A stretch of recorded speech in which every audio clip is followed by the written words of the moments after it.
Hi, welcome back to another video, and today we're going to talk about network like a 3G, 4G, 5G, or LTE isn't working from your voice and data option on your iPhone. Now, if you're using iPhone 14 series like iPhone 14 Pro Max, iPhone 14 Pro, iPhone 14 Plus, or any other iPhone with iOS 16, and if you found out your network isn't working for any of those options from here, don't worry, because here in today's video, I'll go ahead and show you how you can solve this problem and how you can use 3G, 4G, 5G, or LTE on your iPhone. So let's get started. Well, keep in mind, this problem mainly happens for SIM, network, and software bugs. Now to solve the problem, the very first troubleshooting process would be ejecting your SIM card and place it back on. Or if you're using eSIM card, just deactivate it and reactivate again on your iPhone, see what happens. Now let's you eject your SIM card and place it back on again, but still you have the same problem. If you still have the same problem here, next, open settings, and scroll down here, tap on mobile data, you have to tap on network selection.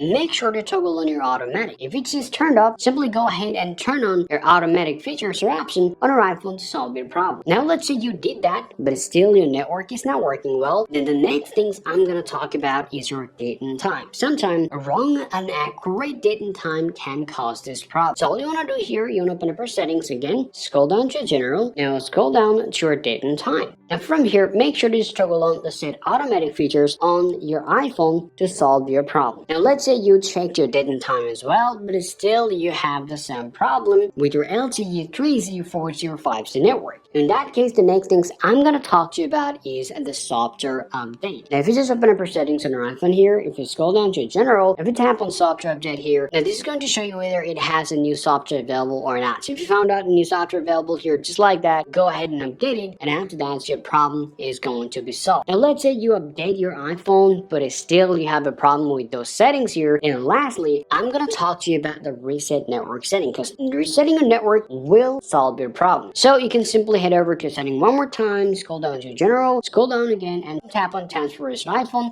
Tap on reset. First, go ahead and choose your reset network settings. Now, doing this process will actually solve the problem. However, though, if this process didn't work for you, just simply head over and tap on reset all settings, tap reset all settings again, tap on reset all settings again, and after that, your iPhone is going to take a restart and your problem is going to be solved. These are the common things that you guys can do on your iPhone to solve your problem. Now, let's say you did all of the process here, but still you have the problem here, then especially for 5G users, first you have to figure out whether the 5G is available, where you're actually in or not. So if you see, well, there's no 5G available, then you can have problem with the 5G. In that case, you can simply switch to 4G or LTE, or you can simply talk to your customer support to get further help regarding your SIM card or the type of problem that you're currently facing with. So these are all the processes you guys can follow on your iPhone to solve your 3G, 4G, 5G, or LTE is not working on your iPhone. I hope you found this video useful. If you think so, drop a like and subscribe to the channel.